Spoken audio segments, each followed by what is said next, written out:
करेंगे इष्ट प्रभु की आराधना। ओम नमो हरिहंताणं। ओम नमो हरिहंताणं। ओम नमो श्रीसीताणं। ओम नमो श्रीसीताणं। ओम नमो आयर्याणं। ओम नमो आयर्याणं। ओम नमो वज्रायाणं। ओम नमो वज्रायाणं। ओम नमो लोये सवसाहुलं। ओम नमो लोये सवसाहुलं। तीनी भुवने में सहाय बीते राग विज्ञानता। शिव स्वरूप शिविकाय नमः त्रियोगी समारिके। ये शास्त्री राजयति उत्तम शास्त्री प्यारा। जो भी लिखा सच लिखा गुरु ने उचारा। जो जो रहस्य में गुरु आपे खोलो। मैं मौन हूँ अब यहाँ गुरु आप ही बोलो। कोई अनंतानंद सिद्ध परमेश्वरी भगवान की। देवादिदेव मूलनायक पार्श्वनाथ भगवान की। शासन नायक भगवान महावीर स्वामी की। आचार्य भगवंत कुंद कुंद स्वामी की। आचार्य भगवंत विराट सागर जी विशुद्ध सागर जी महाराज की। आचार्य भगवंत 108 विभव सागर जी महाराज की। छेड़ाना ग्रंथ राज की।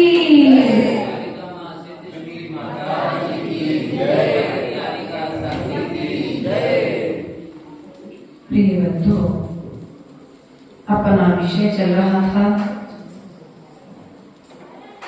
नरक की गतियों के दुख। यहाँ पर प्रारंभ हो चुके थे। त्रयंच गति में हमने किस किस प्रकार के दुखों को उठाया है, इस विषय को हमने पूर्व की कारिकाओं के माध्यम से जाना था।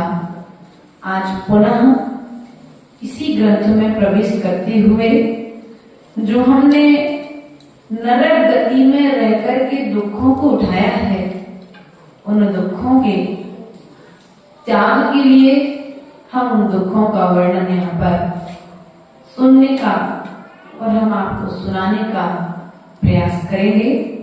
कार्य का नंबर 9 और 10 आज यहाँ पर चलेगी। तहाँ भूमि परिषति दुख सो विचु सहस डसे नहीं तिसो। तहाँ राधे श्रृत वाहिनी प्रमिगुल कलित तेदायिनी।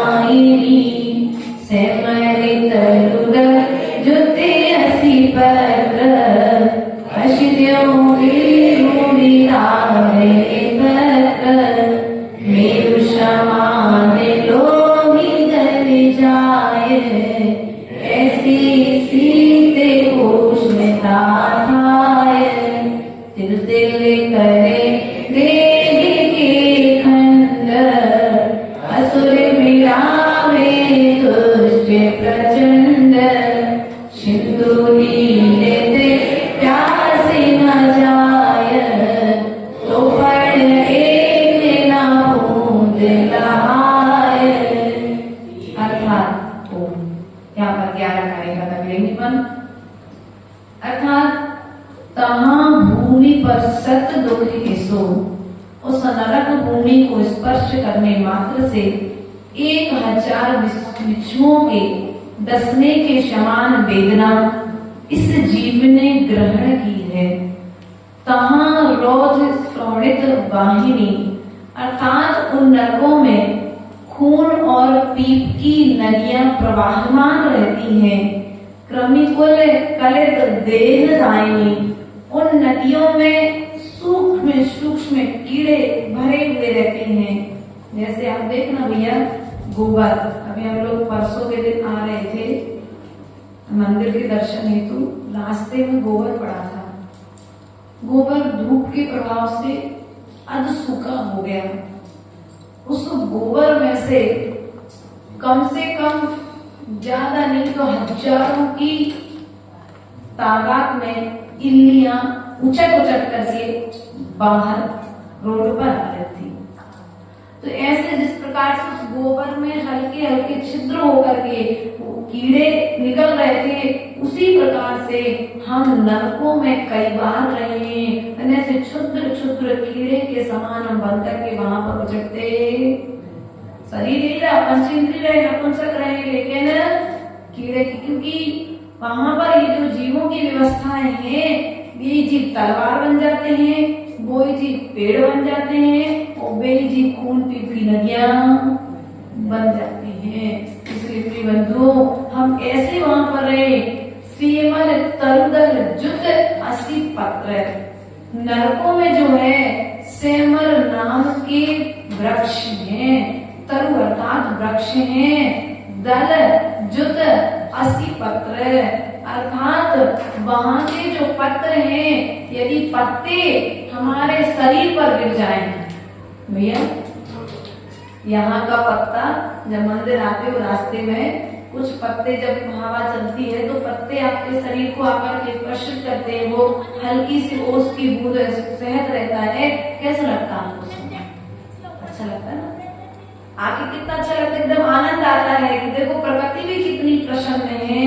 लेकिन नरकों में ऐसा नहीं है। वहां पर जब पत्ते इस जीव के ऊपर में गिरते हैं तो पत्ते के स्पर्श मात्र से उसका शरीर छिन्न भिन्न हो जाता है। अर्थात इतने प्यारे पत्ते होते हैं कि वे पत्ते उसके शरीर को अलग कर देते हैं, काट देते हैं, और हाथ पे गिरा तो हाथ कट कर एक तरफ गिर जाता। हमने ऐसे पत्रों की वेदना भी नरकों में सहन की है। मेरु समान असिजो देह विदारे तत्र, अर्थात शरीर को विदीर्ण करने वाले हैं, शरीर को खंड खंड करने वाले हैं, काटने वाले हैं। वहां पर ऐसे पत्ते वाले वृक्ष वहां पर हैं। वे वृक्ष एक इंद्री नहीं है, वे वृक्ष एक इंद्री नहीं है। अपने यहाँ तो वनस्पति काय जो है ये एक इंद्री है, लेकिन वहां पर वे पंच इंद्री ही वृक्ष, अर्थात नारकी जीव ही वृक्ष बनकर के खड़े हो जाते हैं। जब नारकी जीव भागता है, दौड़ता है, वो दौड़ता भागता है तो उसे लगता है चलो मैं इस वृक्ष के नीचे बैठ जाऊं। जैसे वो वृक्ष के नीचे बैठता है तो वृक्ष रूप में जो नारकी खड़ा है वो अपनी डालियों को हिला करके, पत्ते गिरा कर उसे दुख देता है। फिर जीव वहां से भागता है, वहां से भागते भागते आगे बढ़ता है तो दूसरा जीव उसे दुख देने के लिए तैयार रहता है। मेरु समान लोहे गल जाए। नरकों में जो उष्णता है, आज बहुत गर्मी लग रही है ना, ऐसा आपको लगती? आज नहीं, मतलब अपन ऐसा विचार करते हैं शहर से तुरंत देखे किसको गर्मी चमत्कार हो गया। नहीं भैया, आज नहीं, अपन कहते हैं ऐसे शब्दों से कि देखो कितनी गर्मी है आज, ठंडी के दिनों में कितनी ठंडी लग रही है आज। ठंडी गर्मी यहाँ पर तुम जो सहन कर रहे हो, इतनी, इससे भी कहीं ज्यादा सर्दी और कहीं ज्यादा गर्मी अपन ने नरकों में सहन की है।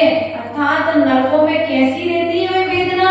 तो पंडित दौलत राम जी कहते हैं कि मेरु सुमेरु पर्वत, देखा रह के तो आए हैं, देख के भी आए हैं, वंदना भी करके आए हैं, लेकिन अब क्षय उपशम की कमी होने के कारण हमें स्मरण में नहीं है।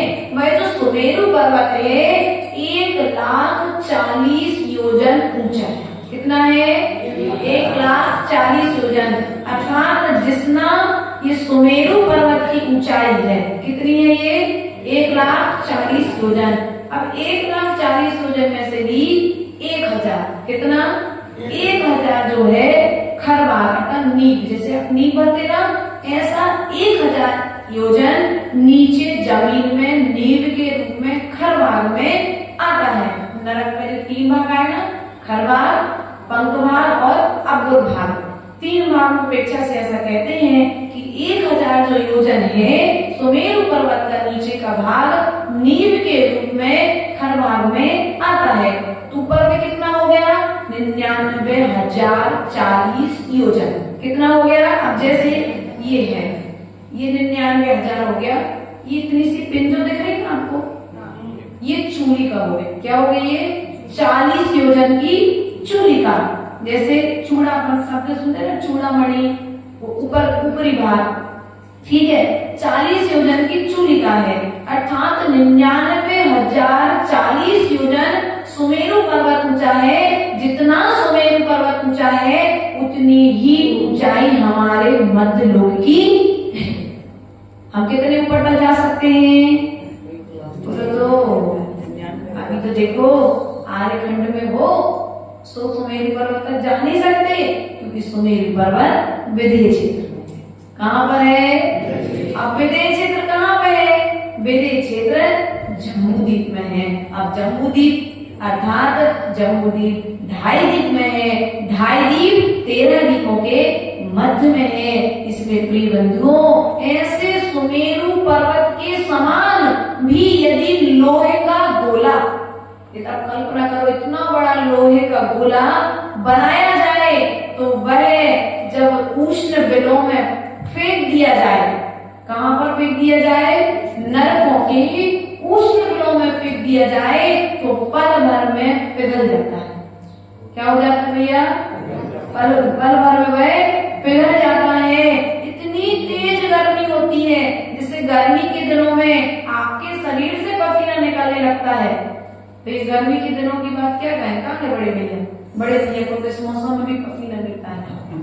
कल आचार्य को हाथ दे रहे थे, ऐसे पसीने हो रहे थे, या तो इनको घबराहट हो रही थी, या डर लग रहा था, या वहां पर इनके हिसाब से वातावरण नहीं था जैसा इनको चाहिए था उस समय। तो कहने का तात्पर्य है, ये थोड़ी सी गर्मी अपन को लगती है और हमारे शरीर से पसीना निकलने लगता है। और नरकों में तो इससे भी कहीं ज्यादा गर्मी को हम सहन करके आए हैं और हमारा शरीर पूरा पिघल करके पारे की तरह बिखर गया, लेकिन फिर भी हम वहां से अभी तक सचेत, याद, भूल गए। तो सब नहीं, अपन को भूलना नहीं है, याद रखना है, क्योंकि यदि भूल जाएंगे उन दुखों को तो फिर से भूल करेंगे। और यदि याद रखना, यदि भूल से भी तुम दुखों को भूल गए तो भूल करोगे, और भूल करके भी उन भूलों को करोगे तो तुम नरकों के दुखों को भोगोगे। इसलिए ध्यान रखना, उस भूल को भूलना जिस भूल से पाप कर्म का बंध हो, उस भूल को मत भूलना जो भूल तुम्हें दुखों से बचा दे। कोई बच्चा पाप करता है तो एक बार यदि माँ थप्पड़ लगा दे, जैसे एक बच्चा कोई चोरी करके लाया स्कूल से बच्चे का, दूसरे बच्चे का पेन, और माँ यदि पहली बार में उसे एक थप्पड़ लगा करके डांट लगा दे तो बच्चा दूसरी बार पुरुषार्थ करेगा क्या? लेकिन पहली बार में यदि माँ उसे प्यार से कुछ कह ले, कोई बात नहीं बेटा, अब अगली बार ऐसा कह दिया ना मैंने, अब बच्चे को साहस मिल गया। अब वो कहेगा अरे माता को मम्मी कुछ नहीं कहती है। अब दूसरी बार वो डायरी चुरा करके लाएगा, फिर उसकी कॉपियां चुरा करके लाने लगेगा, फिर धीरे धीरे उसका साहस बन जाएगा और एक दिन बड़ा सा डाकू। ऐसे तो बनते डाकू, छोटी छोटी चोरी करके तो बड़ा डाकू बनता है। इसलिए प्रयास और पुरुषार्थ करो, अपने बच्चों को यदि नरक नहीं जाने देना है, नरक जाने देना है क्या? आपकी भावनाएं नरक जाने देने की नहीं है, लेकिन आपकी भावना पाप से रोकने का। वे हम आपको संबोधन दे करके, जिनवाणी सुना करके आपके ऊपर तो उपकार कर ही रहे हैं, लेकिन उससे ज्यादा उपकार हम अपने ऊपर कर रहे हैं, क्योंकि पाप की कथा को सुन करके हम पाप का त्याग कर रहे हैं।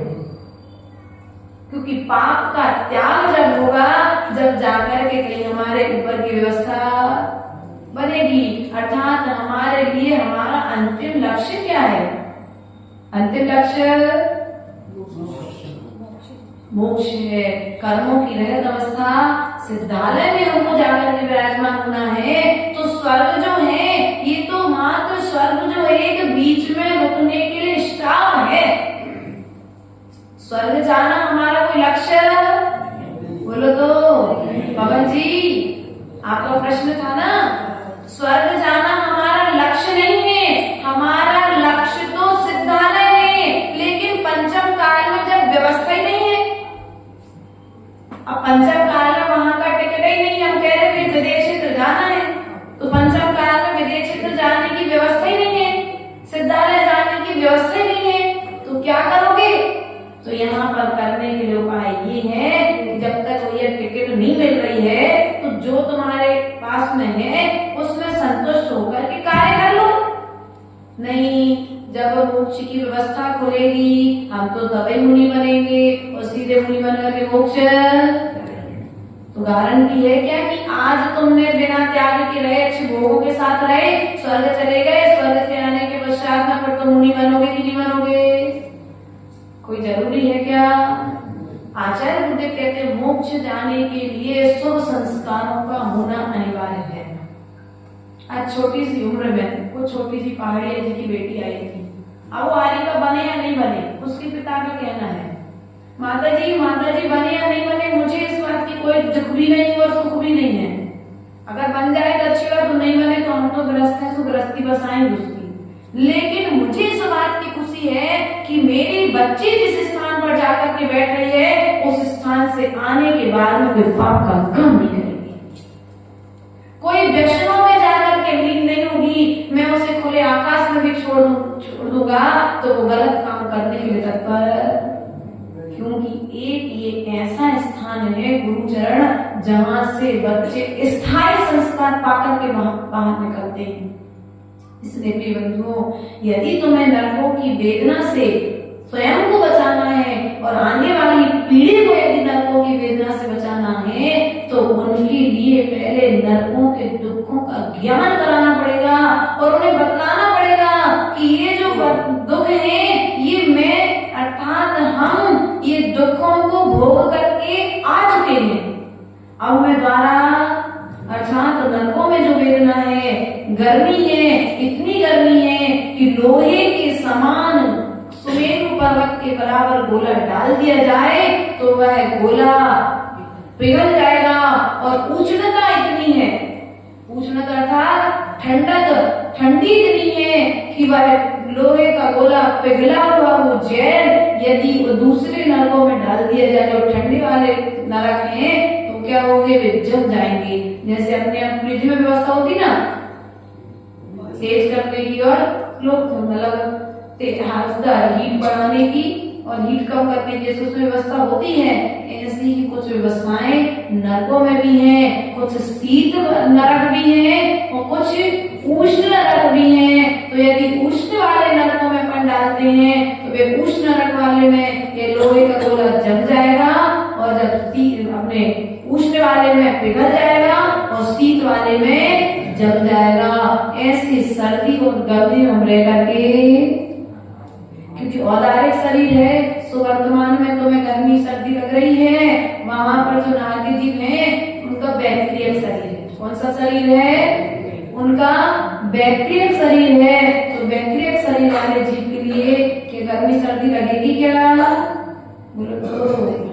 लेकिन उन्हें फीलिंग तो वैसी, ठंडक की महसूस तो, गर्मी का महसूस तो होगी। इसलिए प्रयास और पुरुषार्थ करना है कि वर्तमान काल में जैसे आज आप लोग बैठे हो, कोई पंखा चालू नहीं, मंदिर में इसी प्रकार की व्यवस्था बनाना, कम से कम एक स्थान तो ऐसा रखना जहां पर हमारे निमित्त से वायु का एक जीवों की हिस्सा, एक स्थान ऐसा रखना कि जहां पर आकर के मैं किसी प्रकार के पाप से लिप्त न हो। तो लोगों ने इसको उपाय निकाल लिया। कुछ लोगों ने, श्रावकों ने, श्रेष्ठ श्रावकों ने ऐसा उपाय निकाला कि मंदिर में आकर हम किसी प्रकार का पाप नहीं करेंगे, मंदिर में आकर कोई पाप नहीं होना चाहिए, सो भगवान का अभिषेक करना। हाँ, ज्यादा ज्ञानी जीव जो हो गए उनने क्या किया, भगवान का अभिषेक करना, पानी खींचते हैं, फिर अंचना पानी आता है, फिर उसकी बिछानी डालनी पड़ती है, तो जीवों की हिंसा तो समझता, ज्यादा समझ श्रेष्ठ श्रावक जिन्हें हम कहेंगे कि ज्यादा ज्ञान जिन्होंने प्राप्त कर लिया है, ऐसे जीवों ने कहा द्रव्य धोएंगे और जीव के उस द्रव्य को डालेंगे, वो कहाँ जाएगी, उसके निमित्त से पाप। ऐसे ज्यादा ज्ञानियों ने भगवान के सामने आरती करेंगे तो पाप, रोटी खावे कराने गैस जलाओगे तो पाप नहीं लगेगा है। स्वयं के पानी पीने के लिए आप पानी लेकर के आएंगे तो क्या पाप नहीं लगेगा क्या? आप वहां पर लग रहे हैं, तुम्हारे भोग सामग्रियों में कहीं कोई कमी नहीं आना चाहिए, लेकिन भगवान के चरणों में पाप लगता है तो सब तो धार्मिक क्रियाएं, धर्म से बचने के उपाय तुमने ध्यान रखना। क्रियाओं के बिना तुम धर्म नहीं कर सकते हो, ये बहिरंग साधन है। भगवान की पूजा, भगवान का अभिषेक, भगवान की आरती, यदि आरती नहीं करनी होती तो चक्रवर्ती समूषण में जाकर के भगवान की स्तुति क्यों करता? स्वर्ण के थालों में ले जाकर के उसने रत्नों से भगवान की पूजा की है। उसके पास विशेष द्रव्य थी, सोचे चावल नहीं चढ़ाने पड़े, लेकिन चावल यदि गलत होते तो फिर आचार्य भगवंत ने पर्वत की और नारद की कहानी सुनाकर के सिद्धि क्यों की? आदि पुराण में ये कहानी। इसलिए प्रिय बंधुओं, ध्यान रखना है, हमें भटकना नहीं है धर्म से, क्योंकि हम भोग की सामग्रियों में पाप नहीं दिखते, लेकिन धार्मिक स्थानों पर पाप देख करके बचने। बोलो तो विवेक से करो।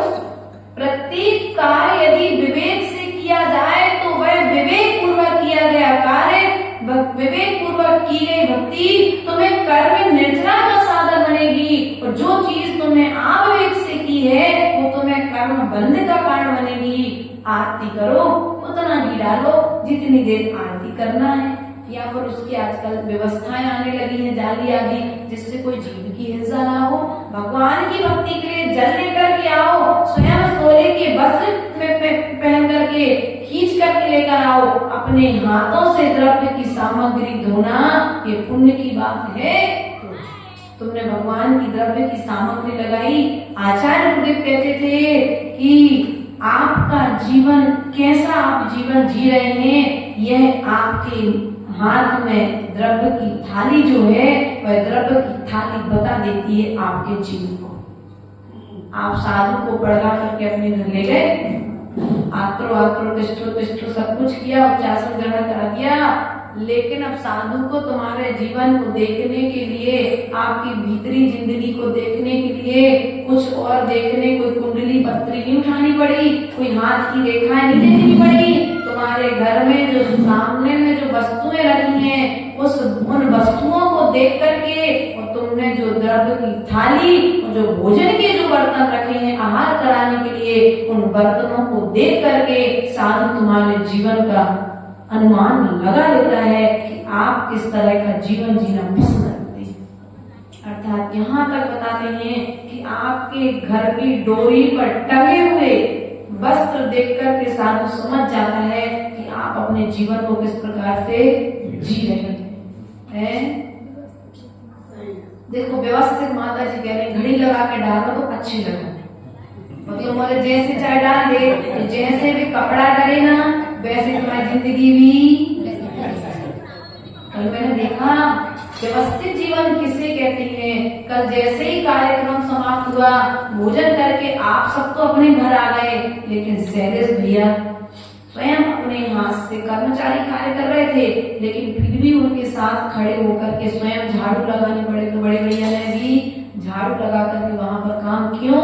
क्योंकि अभी माता जी को यहाँ पर सुबह बच्चे यहाँ पर स्कूल के लिए आएंगे, यदि हम इसमें यदि प्रमाद करेंगे तो बदनामी किसकी होगी? अर्थात जो व्यवस्थित जीवन जीने वाले व्यक्ति होते हैं उन्हें बिल्कुल फैलाव पसंद नहीं होता है। तो ये क्रियाएं आपके जीवन को दर्शाती हैं, इसलिए ध्यान रखना। नरकों में तुम जैसे चाहे बैठे गए, जैसे चाहे उठते रहे, जैसा चाहे खाते रहे। खाने के लिए वहां था क्या? पीने के लिए खून पीप की नदियां थी, पानी तो है नहीं उधर, है ना? वहां पर खाने के लिए अन्न का दाना नहीं। यहाँ तो तुम्हें बढ़िया गेहूं किसानों ने ला करके दिया तो तुमने भोजन कर लिया, लेकिन ध्यान रखना वहां पर अनाज नहीं है, वहां पर पीने के लिए पानी नहीं है। इसलिए आज जो कहते हैं कि हम भूख प्यास की वेदना सहन नहीं कर सकते, तो ध्यान रखना नरकों में रहना तो 33 सागर तुमने निकाल दिए, तुम्हें वहां पर अन्न और पानी नहीं मिला है। यदि नहीं रह सकते होते तो नरकों में तो रहे हो भाई, नरकों में तो रहे हो, वहां का जीवन तुमने व्यतीत किया है, तो संस्कार तो है, लेकिन अब उन्हें हमें उन संस्कारों को पुनः जीवित करना पड़ेगा।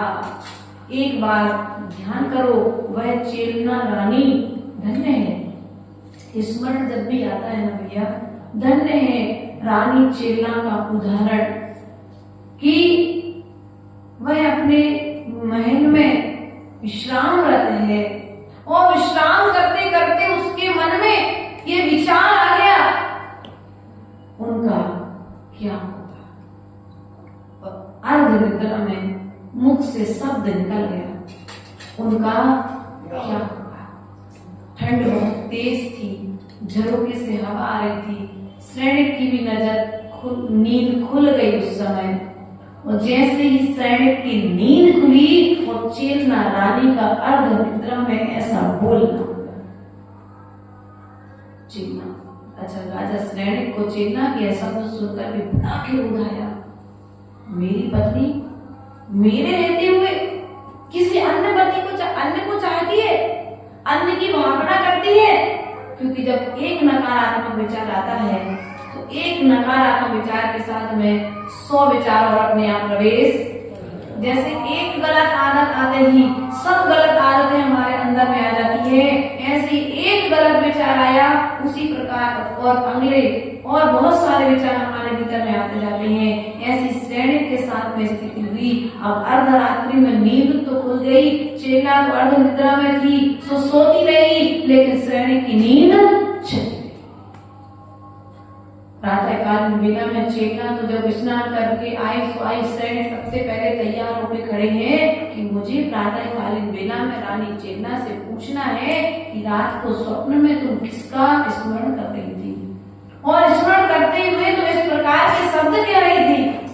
रानी चेला आती है, अपने पति के चरण स्पर्श करती है, प्रणाम करती है, और प्रणाम करने के पश्चात में ऐसा चित्तन आया है, ग्रंथ पढ़ोगे तो मालूम पड़ेगी सब बातें। और जैसे ही वह जाके पूछती है क्या बात है, आज आप बड़े चिंतित दिख रहे हैं, तो सैनिक कहता है कि चेला कल तुम अर्ध निद्रा में थी और अर्ध निद्रा में तुम्हारे मुख से इस तरह के शब्द मैंने सुने, क्या तुम मेरे अलावा अन्य किसी को चाहती हो? क्रोध में था। रानी चेला ने उत्तर नहीं दिया। अब कोई प्रश्न पूछे, तो रात भर से खलबली मची पेट में और सुबह से चुप्पी, कुछ बोली नहीं रानी चेला।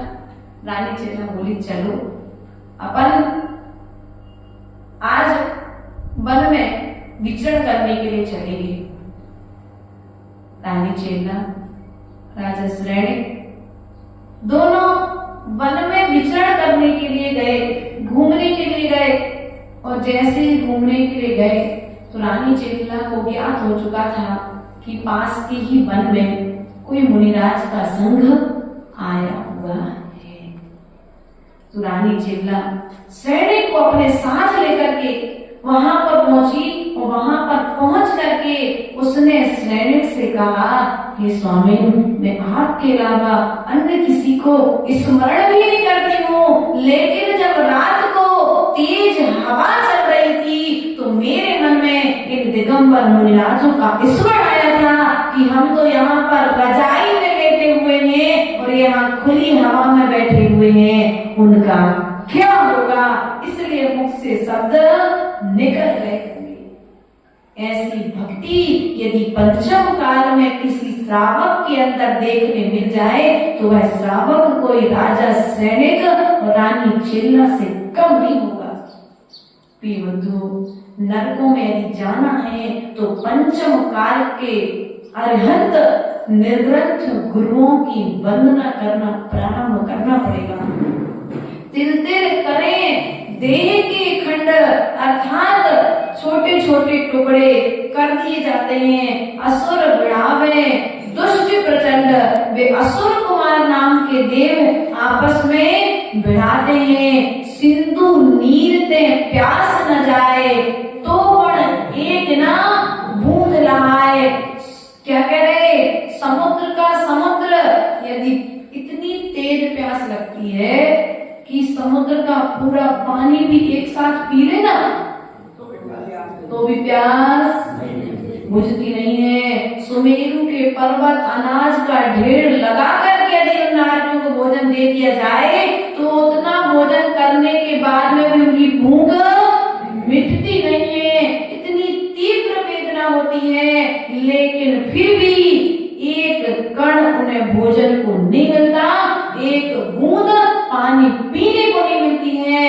हम जीव ऐसे दुख को नरकों में भोग करके आ चुके हैं।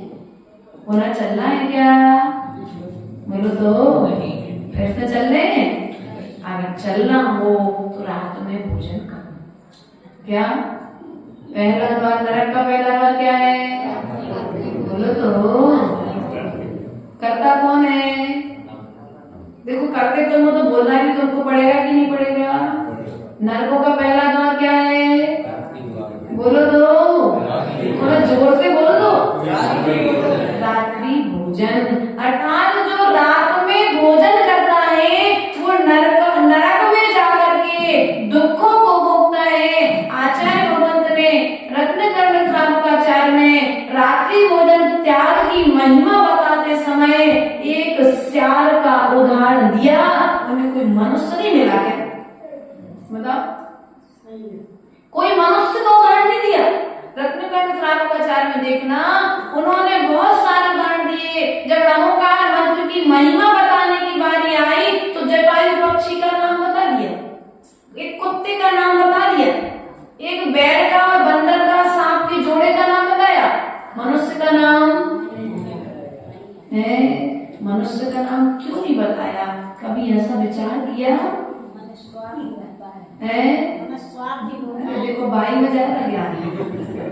मनुष्य स्वार्थी रहता है, ऐसा नहीं है माँ। उनने इसलिए स्वान का त्रिंच गति के जीवों को नाम बताया कि तुम इन जीवों से श्रेष्ठ हो। वे नमोकार मंत्र पर श्रद्धा करके स्वर्ग जा सकते हैं, तो नमोकार मंत्र का आचरण करके सिद्धालय जा सकते हैं। इसलिए वे श्रद्धा करने को उनकी क्षमता है, तो वे श्रद्धा कर रहे हैं, तुम आचरण करने का पुरुषार्थ। क्या श्रेष्ठ गति के जीव महाव्रत नहीं ले सकते, लेकिन तुम महाव्रती बन सकते हो। तुम मोक्ष मार्ग की साधना कर सकते हो। इसलिए तुम श्रद्धान मात्र से खुश मत हो, क्योंकि श्रद्धान मात्र से तो श्रेष्ठ गति का जीव भी स्वर्ग चला जाता है। तो तुमने कौन सा महान काम किया? स्वर्ग के लिए पुरुषार्थ किया। पुरुषार्थ हमें स्वर्ग के लिए नहीं करना है पवन जी। हमारा पुरुषार्थ स्वर्ग के लिए नहीं है, हमारा पुरुषार्थ सिद्धालय के लिए है। लेकिन वर्तमान की व्यवस्था है कि हमें रुकना पड़ेगा। अब रुकना ही पड़ेगा तो हम कहाँ पर लें? और वो कमरा लें जिस कमरे में फैसिलिटी व्यवस्थित व्यवस्थाएं। क्या करते हुए समय से कर जी गए क्या भैया? समय से कर जी गए दीपेश के पापा गए हो। समय से कटी जाना था, वहां पर आपके लिए व्यवस्थाएं बताई गई, 4 तरह के रूम बताए गए, 4 तरह के रूमों में 4 तरह की व्यवस्थाएं थी। रेंट में भी कुछ उतार चढ़ाव था, लेकिन आपने कहा कि भैया देखो पैसे की कोई कमी नहीं हमारे पास में, तुम तो ऐसा कमरा देना जिसमें हमारा पूरा परिवार बन जाए, क्योंकि बूढ़े भी हमारे साथ हैं, बच्चे भी हमारे साथ में हैं, तो कोई तकलीफ नहीं होना चाहिए। ऐसा विचार करके आपने जो सबसे महंगा वाला कमरा था वो ले लिया। बस इतनी व्यवस्था यहाँ पर भी है कि 4 कमरे हैं, 4 गद्दी होंगे, 4 गद्दी होंगे, 4 कमरे हैं। फिर 4 कमरों में जब तुमको रहना ही है तो भैया क्या करो, जिस कमरे में अभी वर्तमान में हो, ये मनुष्यवती गति का एक कमरा है, ये किराए का घर है। इस किराए के घर को भी हमें एक दिन जब छोड़ करके जाना है तो ये छोड़ना पड़ेगा, तो दूसरा कमरा बुक कर लो पहले से। और कौन सा करोगे, थोड़ा कम फैसिलिटी जिसमें हो उससे कम फैसिलिटी वाला करोगे, इससे थोड़ा अच्छा वाला देखोगे। भैया सैलेज जब खाली करते थे घर, समय सबके जीवन में आते हैं, एक घर से दूसरे घर में जब श्रावक किराए से जाता है तो क्या देखते हैं भैया, जिस घर में रहते थे उससे थोड़ा सा तो अच्छा मिले, कम से कम उतना अच्छा नहीं मिल सकता। जब पैसे हमको दे रहे हैं तो हम 2 पैसे ज्यादा देंगे, लेकिन हम उससे थोड़ा अच्छा बड़े भैया मिलना चाहिए। ऐसा विचार करते हैं ना आप लोग, तब जाकर के दूसरे किराए के घर में जाकर के रहना पसंद करते हो। तो बस ये जो हम आपको व्यवस्थाएं बता रहे हैं ना, रात्रि भोजन त्याग, पर स्त्री गमन का त्याग, आदि आदि जो सत्य व्यसन, जुआ खेलना, मांस मदिरा तुम लोग कोई नहीं करते, लेकिन फिर भी जो करते हैं उनके लिए प्रेरणा देकर के इन पापों से मुक्त होने का प्रयास करना चाहिए, कराना चाहिए। क्योंकि हम सम्यक दृष्टि श्रावक हैं, और सम्यक दृष्टि श्रावक जो रहता है वो प्रत्येक जीव को पाप से मुक्त कराने की प्रेरणा देता है। प्रतिपल उसका पुरुषार्थ रहता है कि मैं सुख में रहूं तो मेरा मित्र भी सुख में रहे। तो अपन को जब जाना ही है, कमरा बुक करना ही है, तो अच्छा कमरा बुक करो ना। अच्छा कमरा बुक कैसा होगा, तुम्हारा पैसा नहीं लगना उधर, बिल्कुल पैसा नहीं लगेगा। जो तुम भोजन करते हो ना, उस भोजन करते में से 4 चीजें निकालने का नियम ले लो। ऐसा कि जो अभक्ष्य भोजन है उस अभक्ष्य भोजन का भी त्याग कर दो। अगर माता जी हम तो अभक्ष्य करते ही नहीं, हम तो बाजार का कुछ खाते नहीं, बिस्लरी का पानी पीते ही नहीं है माता जी, हम लोग के तो बोलो तो इतने मौन हो गए जैसे हम पिया है। ये हम नहीं पीते, बिस्लरी का पानी कौन पीता है? कितने दिन का छना है वो पानी? माता हर को पानी, पंडितानी को पानी, कितनी आरो को तो चल जाता है, आरो को भी चल जाता। भाई तो कह रहे भाई, हम कह रहे कि इन औरों को धर्म छोड़ो, इन औरों के हिसाब से चल रहा है। आगम के हिसाब से यदि इनका धर्म चलेगा तो आगम के हिसाब से जब आपका धर्म चलेगा तो आपको आगम रूप आप अर्थात सर्वज्ञ बनने में समय नहीं लगेगा। चाहे आरो का पानी पियो, चाहे बिस्लरी का पानी पियो, वो अनछना पानी कहलाएगा, क्योंकि आपने मोटे छन्ने से उस पानी को छाना नहीं है। प्यास लगी थी तो क्या प्यासे मर जाए? ऐसा भी है। प्यास लगी थी बहुत तेज, बिस्लरी का पानी नहीं पीते तो क्या करते? हम प्यास के मारे मर जाते। ध्यान रखना, यदि तुम अनछने पानी का त्याग करते हो और अनछने पानी के प्रभाव से यदि तुम्हारा मरण होगा तो तुम मरोगे नहीं, तुम अजर अमर हो जाओगे, अर्थात तुम नरकों में भी जाओगे। तुम निश्चित ही उस मरण के प्रभाव से स्वर्ग के सुखों को भोगोगे। एक ड्रिंक करके शराब पीने वाले व्यक्ति को उदाहरण दिया था ना, उसने कुछ क्षणों के लिए शराब पी थी कि एक टांके से दूसरे टांके तक जाऊंगा, मध्य में मरण हो गया तो सीधा स्वर्ग पहुंच गया। इसलिए प्रिय बंधुओं, हमें स्वर्ग एक रोकने की वर्तमान की व्यवस्था है तो भोग करना है। तो यहाँ पर धन नहीं देना, यहाँ तो मात्र तुम्हारा श्रेष्ठ आचरण लगेगा। क्या लगेगा? श्रेष्ठ आचरण। रात्रि भोजन त्याग है, अनछना पानी पीने का त्याग होना चाहिए। अभक्ष्य भोजन करने का त्याग जो करेगा वही स्वर्ग का टिकट पाएगा, और जो नहीं करेगा ये श्रेष्ठ आचरण उसके लिए नरकों का द्वार तो बोलो तो कौन खिलाने, बोलो तो जो अश्रेष्ठ आचरण कर रहे हैं उनके लिए नरकों की व्यवस्था खुली हुई है। इसलिए प्रिय बंधुओं, अच्छे कमरे का बिल दो, अच्छे कमरे में निवास करो, लेकिन वो कमरा भी स्थायी नहीं है। मानसिकता में गए तो भैया 4 दिन का है, तो कमरे का किराया 4 दिन का, उस कमरे में भी मानसिकता ही बना करके रखते हो कि हम जब तक संवेद कर्जी में हैं और जब तक बिल दे रहे हैं तब तक ये कमरा मेरा है, और जैसे ही कमरे का बिल देना बंद करोगे वो कमरा तुमसे खाली करवा दिया जाएगा। उसी प्रकार से जब तक तुम्हारा आयु कर्म शेष है, जब तक तुम स्वर्ग में रहोगे, और जैसे ही आयु कर्म पूर्ण होगा तो वहां से कहां जाना है ये भी निर्णय करना। मनुष्य गति में उसने 2 काम किए। मनुष्य रहकर के तो पहले मिथ्यात्व के कारण नरक गति का बंधन कर लिया, लेकिन मनुष्य गति से जाने के पूर्व उसने भगवान की जहां पर अभिनय की थी, तो अभिनय के प्रभाव से, मुनि निंदा के प्रभाव से मुनिराज के लिए प्रदान तो किया, लेकिन हड्डियां गड़वा दी।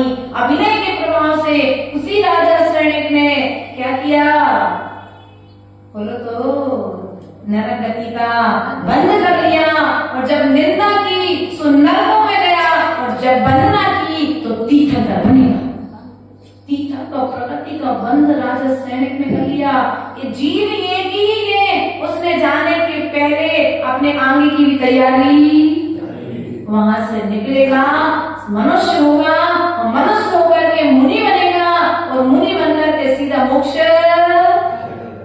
इतनी सी यात्रा तो है बस। समाज निकल गया तुम्हारा, समाज निकल गया हमारा तो 100 साल की आयु मिली। देखो भैया 100 की भी नहीं मिली पूरी। वो मैं भी सुनो, हम क्या सोच के दुखी काहे हो, सुनो भैया, ये सोच करके दुखी होने का समय नहीं है कि हमें, देखो उसके लिए तो बहुत सारी आयु मिली रावण के लिए, लेकिन फिर भी नरक में है।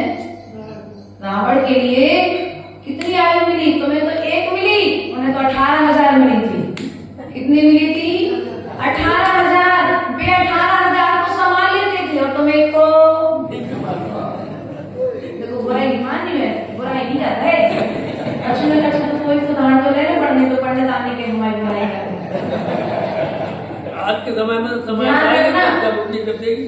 देखो ध्यान रखना, हमारा मूल बात आप समझिए। उस समय की व्यवस्था वैसी थी, वहां पर हजारों वर्षों की आयु होती थी। वहां पर जीव चतुर्थ काल में इतना पाप करते थे कि 7वें नरक जाते थे, लेकिन पंचम काल में व्यवस्था है कि जितने पाप तीर्थंकरों के काल में जीव ने किए हैं उतने पाप हम पंचम काल के जीव नहीं कर सकते। अर्थात नरकों में 7वें नरक में पंचम काल का जीव प्रवेश नहीं करेगा। यदि पुण्य की वहां पर व्यवस्थाएं थी तो वहां पर पाप की व्यवस्थाएं भी थी, तो यहाँ पर यदि पुण्य में कमी है तो यहाँ पर पाप में भी कमी है। उतने क्लेश परिणाम जीव के नहीं होंगे जितने क्लेश के परिणाम चतुर्थ काल के जीव के हुआ करते थे।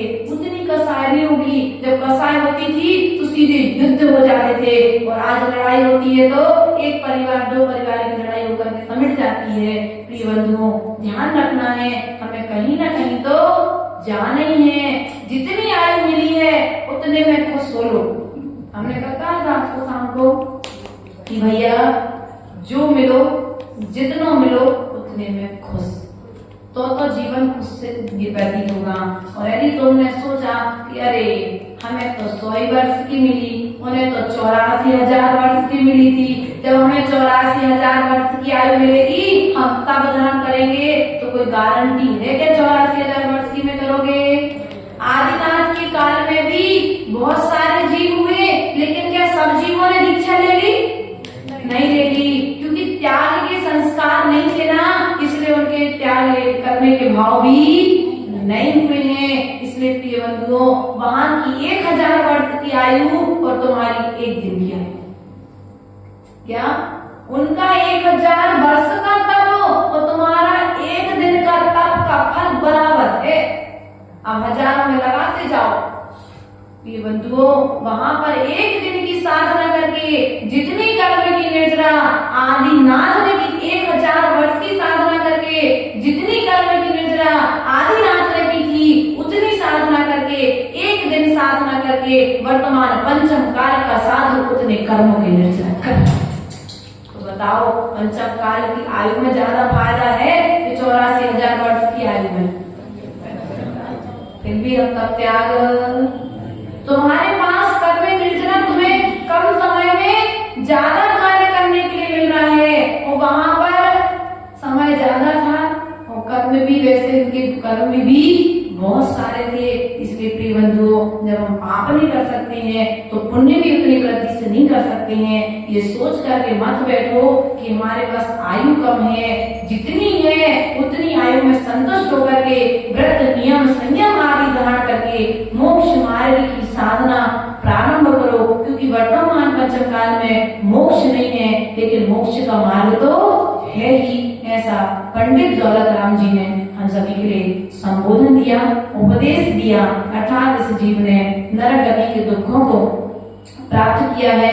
अगले क्रम पर पुनः हम कल 12वीं कारिका के माध्यम से इस यहाँ पर प्रारंभ करेंगे 6 डाला की वाचना के लिए। बोले महावीर भगवान की, भगवान पार्श्वनाथ स्वामी की, लौट संग जिनवाणी माता की। जब जीवन का अंत हो मेरे सामने एक